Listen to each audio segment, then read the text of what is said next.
Hello everyone, this is DavidViadel23 and welcome to the Mandragon's Cave. Today we are gonna be checking a sketchbook tour of One Piece. This is gonna be One Piece recap number 4. Last week I have shared with you the One Piece recap number 3 that I'm gonna be putting here. Okay, that is a sketchbook tour of many One Piece drawings, many One Piece theories up to date. Right now this one, by doing this one, we are almost catching up with the last drawing I have. I think there's only maybe 4 or 5 that I'm not going to be including in here because they are in a second sketchbook that I already started. But just as a advice here, this is going to be full of spoilers. I'm going to be talking up to the basically latest chapters in One Piece, up to the Elbaf saga. So if you are not yet up to date, please click here, go to the main channel, find another video to watch, or go down there to the show more section. I'm gonna put in a list all of the characters that we are seeing in this video, and you can pick if you see a name that is maybe from previous sagas and you want to see what's the theory about him or her. You can just click on it and it will make you jump directly into that part of the video. Okay, it's kind of separated by chapters. This video is separated by chapters. Okay, like all the videos that we do normally, but the videos that we normally do are separated with a sketch, line work, and color, so you can follow all the steps of the drawing while we are theorizing. But these ones with a sketchbook, you always have all of them separated one by one, so you can find the character that you like. Okay, so let's start. One Piece recap number 4. Let's start with Spandine. Spandine is Spandam father. Okay, I hate this guy, I hate the son, and the video that I'm doing about him is more such of a like a ranting video more than a theory video, explaining who he is, what he did in Ohara, what's the connection to Nico Robin, etc, etc, etc, and basically expressing my opinion about him. Not a pleasant opinion, but a video that I had to do. The design, I enjoy it a lot. I like the coats and everything when they kind of do this kind of gangster style. I love it, like with Capone Veggie as well. We have here number 2 is Koby. As you can see, I decided to go for a more childish Koby from the beginning of the story of One Piece. Koby, in this theory, I explain that he is endgame. This is a little bit analyzing as well this panel where we have the endgame characters and how his role in the story is going to be very, very important in connection with Alvida at the very end of the story, and how he needs to stop Alvida and capture Alvida because he promised that he will do so. I think that's his ultimate goal, independently of becoming the boss of the Marines or even like some sort of rank in the government. That doesn't matter. Okay, I'm just focusing in his journey as a hero. Okay, and his focus needs to be Alvida. Let's go now to the number 3, Suraira Baskut. In this video, I'm basically talking about my favorite One Piece movie. I done the video some time ago, and a couple of weeks ago I've done the short. I cut the short, put it together, post it in shorts, and it got a lot of traction. A lot of people was interested, a lot of people was liking it, and a lot of views, like more than 1,000 views, something like that. And the question was if you knew from what movie is this guy. You can answer in the show more section, but then I'm gonna tell you now in a second as well.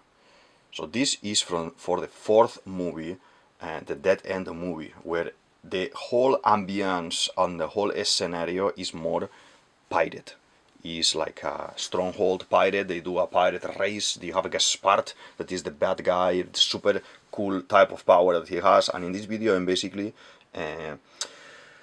praising the movie because even being the 4th movie is my favorite, and even above some of the newer ones, like Strong World, that I love Strong World as well, but above that one because the concept of the pirates and everything. So I explain it very nice why, and I invite you to check that video because it's very interesting. Sanji from the Straw Hats.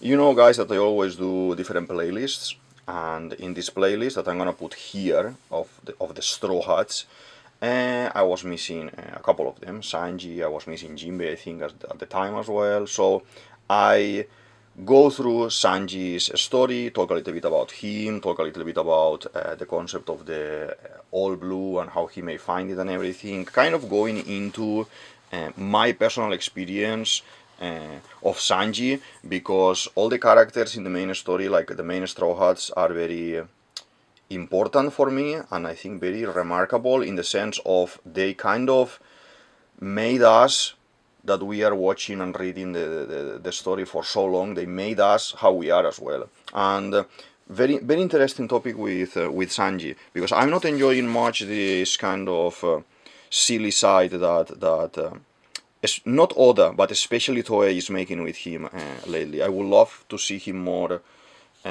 like fighting against the CP9 type of Sanji, or Enies Lobby type of Sanji, Water 7 type of Sanji, Arlong Park type of Sanji. Now he's getting too silly for me. He's becoming more a comedical character than an action character like Zorro.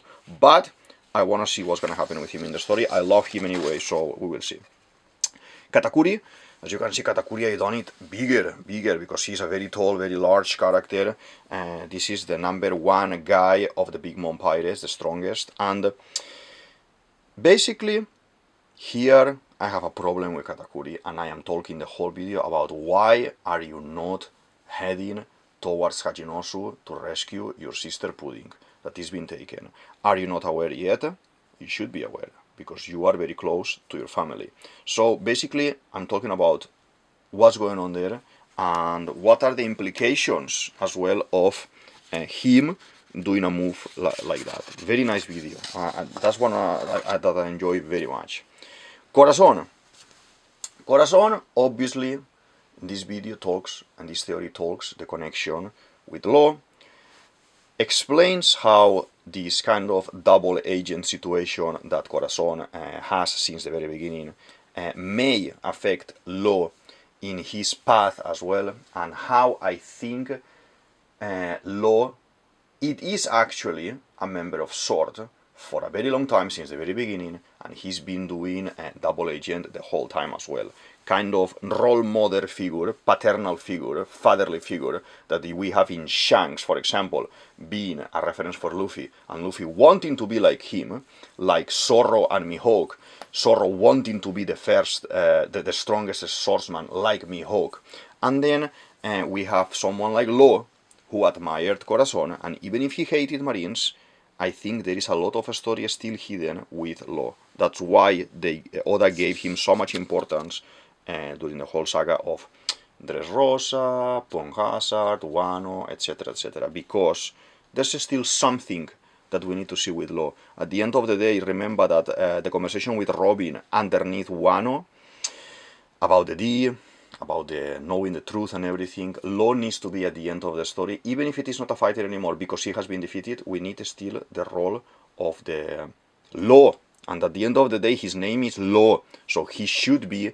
tied somehow to the concept of law in One Piece, the proper law, the law of the good guys, the law of the sword, okay? Drake, Koby, Helmeppo, Prince Grus, etc., etc. Shonks, or widely known as Shamrock. He's introduced. So in this video, I basically analyze the episode. I think it was 1138. He's introduced, the face is revealed. So I'm talking about possible correlations with Shanks, what happened. I'm talking about the design. I'm talking about the episode in general. And this is interesting because it's kind of the first major reveal or major connection that we have regarding Shanks and what's going to happen. So very interesting video as well. Boa Hancock.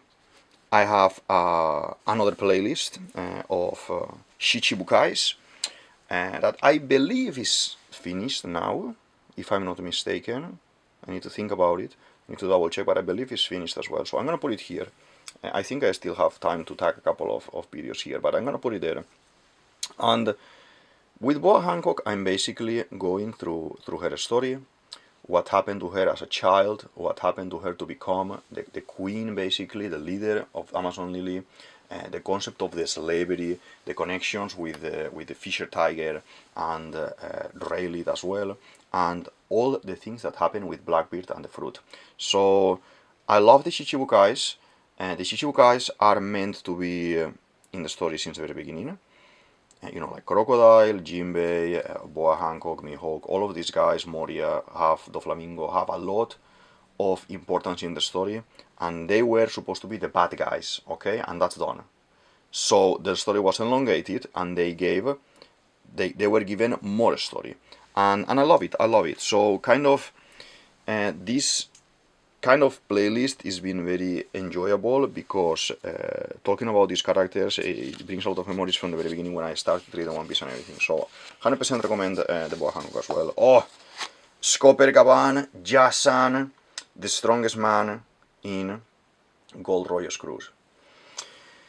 This theory is called We Were Right, Scopper Gaban. We have been speculating, theorizing, thinking here in the channel, commenting a lot in the channel, that the man with the hat, the man with the cape, talking with Crocus was gonna be Scopper Gaban because A, B, C, D, E, many reasons I explained in that video.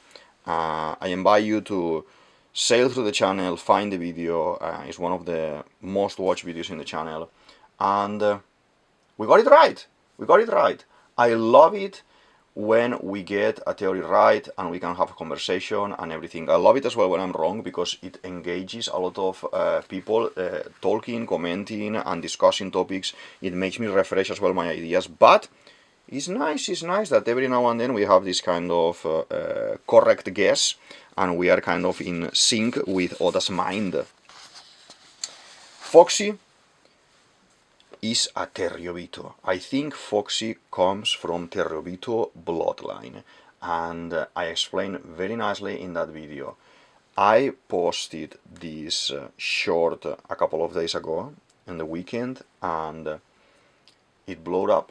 I think we are almost up to 2K views or something like this, probably because it is something that is not actually real as such. I mean, there is no such drawing. This is one of the characters from one of the movies that I am mentioning in this video that I believe is his father, and then I'm using Foxy as a conduit to explain the theory and how he kind of left the family, became the pirate and everything, but the whole concept and the whole behavior of this character is very, very similar to the concept of the Terriobito. So I invite you as well to check these theories. I invite you to check all the theories in the channel, obviously, because I enjoy them, drawing them, talking about them, and commenting about them in the comment section as well. So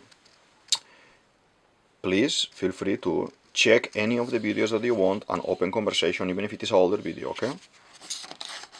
Gunko. I said before, there's a paper here, let's check it out. As I said before, this sketchbook tour is gonna have a couple of these guys, a couple of the guys that we meet. We're introduced to them in Elbaf, here with Gunko.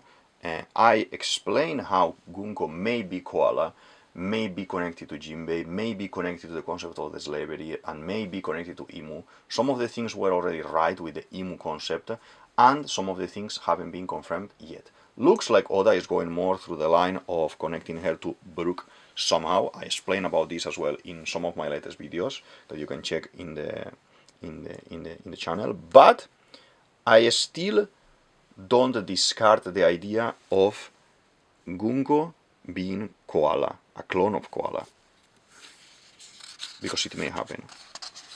Jarul now has taken a considerable importance in Elbaf.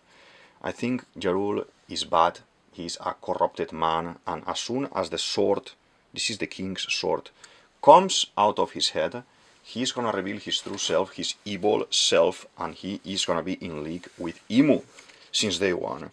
And just pay attention to this guy. Pay attention to this guy because I think this is the problem. Once Imu and the God's Knights are gone because they need to leave, they can't be defeated as such here. Why? Because they already lost in Egghead. So they can't lose 2 sagas in a row. So they need to leave for some sort of reason, and then the problem is going to be this guy. Mr. Kiba, old man Kiba, the principal of the school, it is Wotan, Gyojin, half giant, okay, this kind of walrus concept. I love these kind of quirky, weird designs, fantastic designs that Oda does all the time. In this video I'm analyzing the episode, talking about Mr. Kiba, talking about the mixed races in One Piece, like Lunarian, for example, or special races, I would say, like Lunarian, like the Gyojins, like the Giants, now this Wotan. Now we have as well Scopper Gaban with Ripley, they have the Kid column, and kind of explain a little bit the concept of different type of races in One Piece, okay? Uta, in my opinion, shouldn't have been made canon, okay? There are a lot of problems that because Uta is friends with Luffy at the very beginning, the concept of loneliness that Luffy has, the concept of loneliness that I think is gonna be what Luffy wants to eradicate from the world, the concept of being alone, with Uta dies a little bit, because Uta in the movie, in the Red movie, she was friends with Luffy, and Luffy, we have always seen this kind of crisis that he had about connecting with Ace when they were kids, like, oh, I don't want to be alone. So I think that's the biggest problem that Luffy has, and Uta is breaking the story there a little bit. Again, full video explained, you can find in the channel. Gaimon, I love my guy Gaimon. Drawn with my left hand, okay, a very funny video, just drawing slowly with my left hand, and just talking a little bit about Gaimon, chilled video, drawing with the left hand, something that is a little bit more difficult because I don't normally use my other hand, and interesting, I have only 2 or 3 videos done like this with the other hand, but I want to do more to expand the playlist. So again, I invite you to check this playlist as well. Then we have here our guy Killingam. I absolutely love Killingam's design.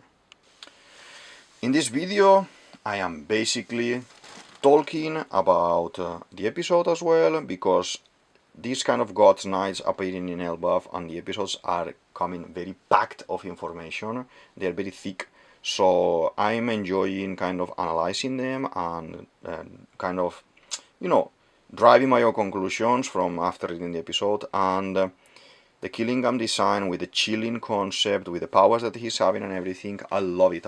Now with the new transformation as well, it's very interesting, and yeah, kind of a little bit of conversation about him.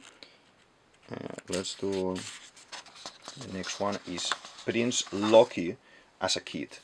Here I basically argue why Loki is a good guy and is gonna be a good guy. This is as well half theory confirmed, because we are seeing Loki being very friendly with us at the moment, with Luffy, with Zoro, with the rest of the guys. Even if he has this kind of rascal point, like Luffy, he is a good guy. He had to eliminate the king, and he had to eliminate the other soldiers because they were being corrupted by Imu. That's why I say in this theory, before Domi Reversi, and now we are seeing Domi Reversi. So, if they were transformed and Loki eliminated them, works. If they were not transformed but they were corrupted just because they became bad, it works as well. But the concept is the same basically, okay? Then we have Basil Hawkins. To be honest, I'm being quite plain here. One of my favorite supernovas, to be honest. One of my favorite supernovas. I think he's absolutely underrated. I think he should have had more time in a screen. And Oda kind of relegated him to a second level under Law and the other characters like Drake. But his powers, his abilities, his kind of stance, his storyline and everything, Oda could have forced it a little bit more in the story, and he could have been a very, very problematic guy to fight. We see Killer fighting him and everything, and it was a very enjoyable fight, but fighting against us, this guy could have been a problem. Who is who? This video I had a lot of fun titling it, because I called it Who is Who? Here is just a simple read through. Who is who, what happened with the fruit, why he got in the position that he got, why he had to disappear from the government, why he's a Kaido pirate now, what happened with the concept of the slavery, the concept of Nika, and the connection with Jinbei, a little bit of comparison and parallelism with Rob Rucci as well, and the type of power, because this guy was supposed to be the Rob Rucci, okay? And even the fruit and everything is quite similar. And Oda is obviously drawing a reference, a parallelism there. I enjoyed it a lot because I love Who is Who. The normal design, the human design, well, human or Oni, because the horns, and on top of that, the transformation. I love it, I love it. I love to draw. You already know these things, because I always say it. I love to draw this kind of bulky, animalistic characters. We're almost at the end, okay, so shorter video than I expected, but, yeah. Saint Summers riding his vine with the rose power, the thorn fruit that he has, kind of trying to guess some of his colors, because we haven't seen these guys with colors yet. And basically as well, again, talking about the episode here, talking about Saint Summers' possible powers that he may have, things that he may do, some sort of labyrinths as well, and things like this, how he may face Robin, that he was facing actually Robin, how he may act during the developments in Egghead, and how his seniority ties him to people like Gaban, in this case, that we have seen that they know each other, Roger, Rox even, Old Garling. So this guy has been in places like God Valley, and his input is gonna be interesting at least, okay? Let's go for Ivankov, and we're almost finished. Emporio Ivankov knows everything. He, I think, is like the YouTuber of One Piece. He has been theorizing in the meeting that he had with Sabo and Dragon, theorizing about and dropping a lot of lore, a lot of information about Imu, the Gorosei, the world government, the world in general. He knew everything when he was in prison as well. He had his contacts. This is something that he kept from her sister, from the sister, because the sister Ginny was the one who opened that information channel, so everyone knew what's gonna happen in God Valley, and everyone went to God Valley, and that was like a crazy fight, but because of the sister. So it takes a little bit from the sister, and at the same time I'm kind of explaining, and I'm focusing in this video about Crocodile and Ivankov. How Crocodile may have been a woman before, very young, at a very young age. She lost against Whitebeard, that we know that. She was almost gonna die, probably after Ivankov got his own fruit. And the only way of saving the life of Crocodile was for Ivankov to transform Crocodile into a man. Against Crocodile's will. He didn't want to do that. Well, she didn't want to do that. She preferred to die. She preferred to honor in fight, like a Viking, let's say, that you go to Valhalla, you die, and that's it. But the concept of love, I would say, and the concept of camaraderie, they became friends probably, and Ivankov said, no way, I'm just gonna save you, and you do after that whatever you want. Kill yourself if you want, but now I'm gonna save you. It's my job to save you. I have the power to save you. If I wouldn't have the power to save you, well, circumstances are circumstances, but if I'm able to try it, I will try it against your will. And I think that's what happened, and that's why there is this resentment from Crocodile towards Ivankov, and that is why Ivankov says, hey, Luffy, don't worry about this guy, because I can control him. I know a little secret about him. I think that can be the thing. I think it frustrated a little bit the concept of Crocodile, but there is a very nice and interesting storyline with both of them going forward, because we still need to see Crocodile and Cross Guild, what's going to happen with them, and we still need to see the Revolutionaries and Ivankov and what's going to happen with him as well. So there is a lot of content then that we can even explore and go further into these details, okay? And the very last video, the very last drawing, the very last theory of this sketchbook, like the previous one, this we done around 20, 22, 23, 25 drawings, is Ronya. Ronya is one of the kids in Elbaf that they are being taken, and they are gonna be a kind of exchange coin, and there's gonna be some sort of blackmail with them towards the families, towards the Elbaf town, because they want to use them to control the war, control the fight, control the situation, and have the giants' power on the bad guys' end.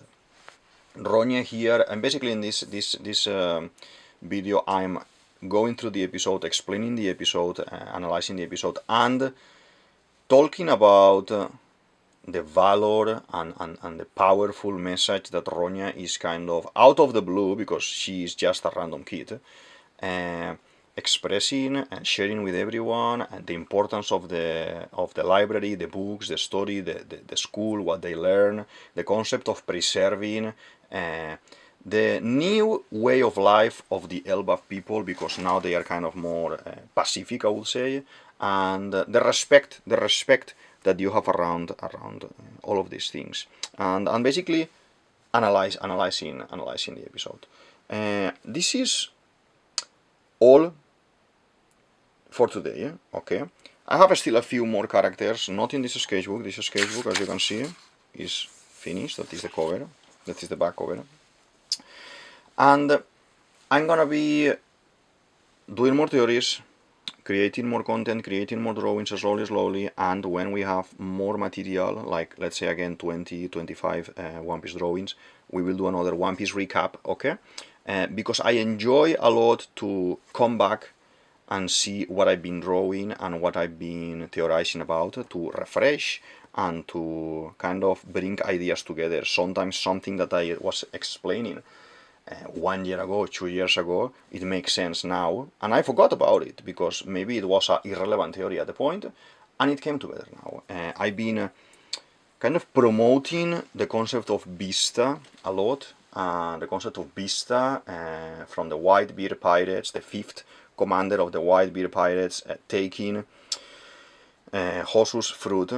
This is all of it. We're not gonna see it. We're gonna see when all of this is done already. Taking the diamond fruit, eating the diamond fruit, being a super strong swordsman that was able to clash with Mihawk in the war, and they had to postpone the fight, and how he, instead of Shiryu, may be the guy that Zoro needs to fight at the end of the story, because it has a lot of tickets basically to be the guy, strongest of them all, and the connection with color aspect, design aspect, kind of referencing aspect, and style of fighting aspect as well. There are many things there. I think we still have time to put one extra video here at the end, that is gonna be the Shiryu video, where I explain a little bit further the evolution of that theory. That is my first theory in the channel, and feel free to check it out. Drop some comments there and open conversation, because it's very interesting. And I think I will say that we finished for today. Okay, shorter video than normal, but this is DavidViadel23, DavidViadel23. You can say it as you want, and this is the Mandragon's Cave. I hope you enjoyed the video. I hope you enjoyed the One Piece recap and the theories kind of compilation, and I'll see you in the next one. Thank you very much. Bye.